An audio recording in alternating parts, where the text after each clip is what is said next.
What's up, everybody? Welcome to Locker Room, Season 9, Vandy. Season 9. Season 9. That was my number in baseball, Little League. Was it? Yep. Mine was 8. Yep, number 9. There you go. Didn't work out very well. And here you are. So welcome to Locker Room, everybody. This is Southland's podcast for men, where we try to redeem men's conversations. We try to talk about the right things in the right way. It's not always what men are known for. That's right. So we decided to do something a little bit different this season, where we wanted to shape a whole season around questions that are submitted by men. So we've made some announcements around that, and we created a website, lockerroompodcast.com. Am I getting that right, fellas? Lockerroompodcast.com. So if you're just now getting this episode in your feed, it's not too late. You can jump on there. You can submit a question, and if it's a good question and we use it, you will earn the right to maybe some sort of prize. I don't know what it is. I didn't know that there was a prize involved. I would have submitted a question. Yeah, but I know you, and you're not going to win a prize. I'm not going to give you a prize. That's true. Maybe we can give somebody one of your right? awesome Buc-ee's mugs there, yeah. The prize could be going to the grand opening with me on April Richmond, 18th. right? Mm-hmm. South of Richmond, yep. April 18th. Yeah, day after Easter. I might want to go with you to that. Monday morning. I will have preached Yeah. I will have preached Easter. We'll go get us a brisket taco for breakfast. There you go. Buy a smoker. That's right. Yeah. All the things you can do at Buc-ee's. We'll use the bathroom because they're the most pristine bathrooms on the face of this earth. You've experienced it. Oh, yeah. Yeah. Multiple states. Yep, definitely. All right, so what we're going to do is we're going to do questions for each episode, and I'll have some different guests on at different times just to kick around these questions, and we'll try to address them. So these questions are straight out of the hearts of men, and the question today, Mike Vandemark, is? So I went real heavy here to get us started, but I agree that this is a great question for men. This person says, is there a biblical case for adult men to pursue hobbies? Mm-hmm. Like how they qualify as adult men. Grown men. That's right. With so many God-given responsibilities, such as mission, family, job, those sort of things, how does one justify time spent on self? Yeah. So I think it's a great question. I think it's a great question for a couple of reasons. Then I kind of want to hear your feedback a little bit too. You know, it's a great question because we live in the self-care culture. You know, it's a phrase you hear all the time. Take care of yourself, self-care, practice good self-care. And you hear a lot about self. And eventually that starts to feel really contradictory to what we see in Scripture about being self-sacrificing as opposed to self-serving. So I understand why that question would come up. Obviously, we can all think of men, or maybe we've been the kind of man who retreats to the garage or retreats to the golf course or retreats to fill in the blank to the detriment of, to his point, our God-given responsibilities, our family, our wives, our kids, our responsibilities, that kind of thing. And at the same time, you can't look at the Bible and go, there's a case in the Bible that says men should not have hobbies, So for me, this falls into the category of we're told to walk as wise, not as unwise. So often the question is not what's right or wrong. The question is what's best, what's wise. And so I think there can be a lot of factors in how a man determines what kind of hobbies, how often he spends time on those hobbies, and different seasons of life. So what are your thoughts? Well, the reason I picked the question was because I kind of wanted to know your thoughts on it, because I'm a busy guy. You are. Yeah, you're busier than me. And I often hear you and John and other leaders around here talk about simple is boring, maybe the better path to choose. And that's always been a difficult path for me to choose. I like to stay busy. Mm-hmm. And then the way the question was worded was also, adult men, responsibilities, and then the self-care at the end was actually what really drew me to it, because I have two what I would consider pretty significant hobbies or extracurricular activities, but I never really thought of either one of those as self-care. And I'm not trying to make excuses. I'd be interested to hear your thoughts on this. They are real opportunities for me to interact with other people, doing something I love and that I naturally want to express. One is music related. The other one is disc golf, which I know you make a lot of fun of. But we'll get into that at some point probably. But I love both activities, but they're not isolated activities. They're not just for me. Yep. I like to do both with people and have the interaction with other guys. Not the real easy answer is, well, I'm on mission when I'm doing that. You know, I mean, but I also see the benefit of not being so busy. When I hear that, that appeals to me. Not enough for me to always choose that path. Yeah.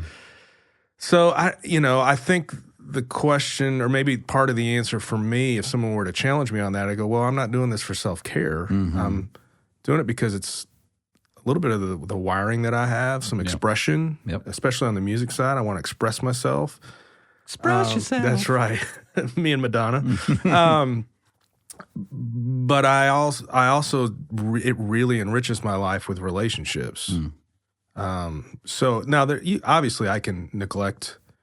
It's possible to neglect responsibilities, but I never really saw it as self-care. So I'd be interested to know maybe more of your thoughts on the simple life versus when you look at somebody like me, who I think is balanced with it. But my wife would say, well, you know, you play too much disc golf at times or different things. You know, she would probably go, well, you know, at times he would choose that.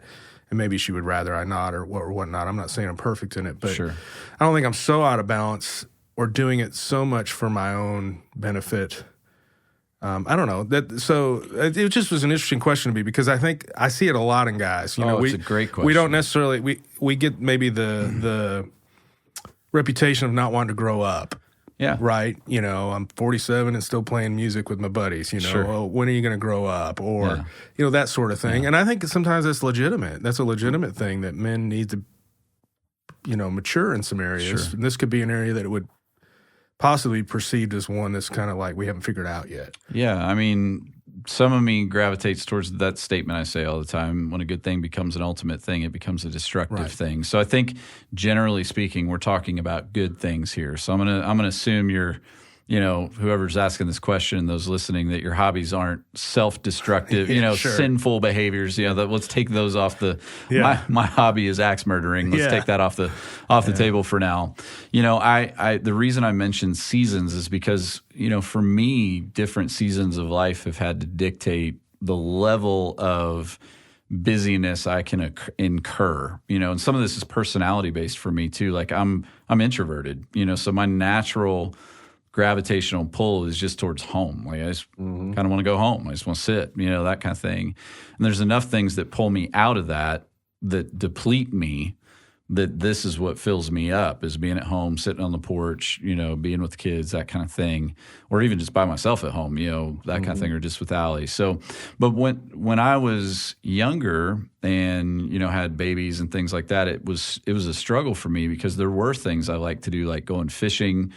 I like to play golf back then, that kind of thing. And then I suddenly started to realize, like, man, it's a big withdrawal from my account, you know, so to speak, with my wife when I'm gone for 5 hours to play a round of golf, you know, and do I want to cash in all my equity on, can I go play golf this Saturday when she's at home with babies and diapers and all that kind of thing? And eventually I just kind of said, you know, I think I'm going to let golf go for a while. Like I'm just not really going to pursue playing golf as much as I like it. I like being outside. I like being with other men, that kind of thing.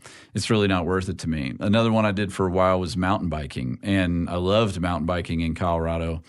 But it was a similar kind of dynamic where it's like I might go with one or two buddies, and by the time you get to the trail, go on a real long ride, drive back, you know, that kind of thing, it's been a day, you know, that kind of thing. So did that for a little while and then kind of went, you know, I think I'm going to let this one go. And then eventually I got to this point of going, okay, you can have me. And I'm only talking about me. Like I can have one thing. And I do tend to get kind of immersed. Like once I'm into something, I do tend to get into it, you know. So for the longest time, that was going to the gym in the morning, going to CrossFit, you know, that kind of thing. And the benefit there was similar to what you're talking about. It was like I baptized people that I, you know, did relationships with and got to be among lost and broken people and all that kind of thing, and developed some real significant friendships over the course of a decade doing that. What got interesting is when I started trying to also do jujitsu. So I go in the morning at 5, 6 o'clock in the morning and do that deal. And then at lunch, I would walk across the street from my office and train jujitsu, and eventually it didn't only become physically too much, like it became like just too much. Like I just couldn't do it. So for 2 years I did jujitsu and then went, I got to let this one go. So all that to say, I haven't done this perfectly. Like I've had to do some trial and error. Certain things have been good for certain seasons in my life, and certain hobbies and interests have come and gone. But what I've tried to do is pay attention to like, what's the temperature of my home? How much can I be away, and how much do I want to be away, and then choose accordingly, you know? So I agree that, and I think you hit on something. You might want to differentiate between a hobby, which like when I hear that, I think like someone in their garage tinkering with their engine in their truck or something like that, versus something that you're doing to be out among people in order to build relationships. That feels very different to me. That can have a missional, aspect to it. Maybe that's centered around something that's a genuine hobby or something, Yeah. I think I think it becomes real easy to make excuses to go, well, I want to play disc golf 5 times this week, and it's with people. So certainly that's not well balanced. But similar to you, I've had to make adjustments over the years. Never really to make myself less busy, but because I just love being busy. I just like to do things. Personality-wise, are you? I mean, I don't know if we've ever talked about this. Are you extroverted? No, you're not. No, I'm introverted. Yeah. So where does the desire to be busy come from? That's a great question. I don't know that I've ever really dug into that. I've just always been in the middle of whatever I've been involved with. Yeah. I like doing things with people. Like I like to see, my wiring is to see a group of people succeed at something. Yeah. And that shows up in lab band. Right. And even like with our disc golf group, like I want everybody to be there. Like I'd like to, like, let's do it at a time. Everybody can be there. There's something about that. But I'm the first one to say I'd like to go to a movie by myself or I eat lunch by myself. None of that bothers me at all. It never bothers me. I do that all the time. I know, and people think that's weird. But there was one place where you're talking about a good thing becoming a destructive thing. I started riding motorcycles in like 2005, 2006, because Anna was born in 2007. And I think I had a wreck in 2009. I'm trying to put it all together. But James, I was going to say James, JR. What year was that, James? But for me, motorcycling, it was like, oh, this is a great hobby. Yeah. But it became about me getting away. Escaping, sure. Oh, yeah, totally by yourself. I didn't listen to music. I just put a helmet on and just rode. And so much so that the day I had my wreck, no one even knew what I was doing. Yeah. Like it was bad, right? Like I've told this story before, but it was a place where I wanted complete control over my time and what no one could tell me what to do. I had a great home life, but I didn't want to go home, so it was like some of my darkest days, I had a hobby that did not support well-being. Yeah. So had a wreck. I think some of that was probably, I don't know if you believe in predestination, but I think God ordained. God had something to do with it. And it put a hard stop to something that was really bad for me, that was a hobby, right, that was destructive. But even on the music side of things, when I started to have kids, there were some groups that I was in or schedules that I just couldn't keep anymore because it was just terrible, because I'd be up late on a Friday night and then not any good on Saturday for Leanne to deal with. So I didn't quit creating music. I created a whole other thing with a thing called the lab band, which is, it's not so hard on my schedule. It's still a pretty intense hobby and I still put time into it, but I control when that time happens. Yeah. And so there's had to have been some adjustments. I don't know why I need to be busy. Like I don't know what that is, but there is something about, I get bored easily. Yeah. And when I'm bored, I probably don't make great decisions. I go quickly to isolation. Yeah. Like Like I too would like to be home, but alone. You also have what I call the curse of competence. Like you're actually really good at a lot of stuff, and that can be good and bad. I'm really not good at many things. Like if I said I'm going to go tinker with the car engine, that would not go. Would not go well. If I said I'm going to go play some music, that would not go well. There's very few things that I'm good at. So for guys like you that are multi-talented, you're skilled. Like you really are good at doing a lot of things. Like you're one of those guys I would call and be like, hey, man, can you help me with fill in the blank? Because the chances you'll know how or who are pretty strong. So I can see how it'd be tempting to be able to fill up your schedule a little more because you just are good at some stuff. I had some buddies back in Colorado, one in particular that, man, he just did everything. And he had every toy to go with everything, and it became detrimental for him. And he was always the one I would always have to say no to so often because every other day he was wanting to do something with the same 2 or 3 guys.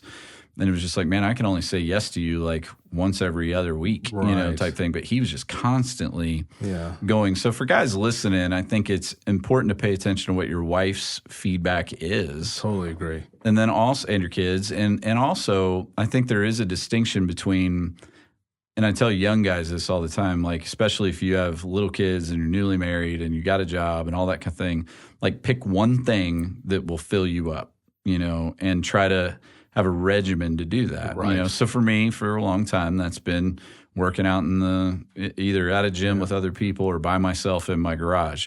That's not a hobby. That's if we're going to use the term, which I don't like, but self-care. I'm trying to do something that I know is restorative for me. Yes. Fills me up, that kind of thing. And it's not oriented towards a missional, thing. I'm not trying to, it's me alone in the garage right now, And then if you can do some different things along the way, like if you were to track my life, I love going to sporting events. Like I like going to UK games. I like watching sports, that you could call that a hobby. I've got a couple boys that play some sports, so I'm at ball fields out and around people all the time. And one of them's baseball, so that takes a lot of time. So I just don't have margin. If I said, hey, I'm going to pick up a new hobby, probably don't have the time to do it. I go hunting with one of those boys too. It's really more his hobby than it is mine, but I find myself out in the woods with him fairly often during hunting season. So I think if you pay attention to the feedback you're getting and then be willing to hold things loosely and go, like for me, fishing was one of those things where I go, there'll probably come a day down the road where I'll be able to go fishing more than I do now. And if not, I've got heaven. I really had to shift my thinking on that at one point because when we left here back in 2006, I used to go to a piece of property out in Jessamine County and fly fish all the time, like all the time. And then we go to Colorado, new young church, 2 babies, life's busy. I'm in like fly fishing mecca. Yeah. I didn't go fly fishing once in 11 years in Colorado. At the time. And it made me feel like weird for a while. I was like, man, I ought to.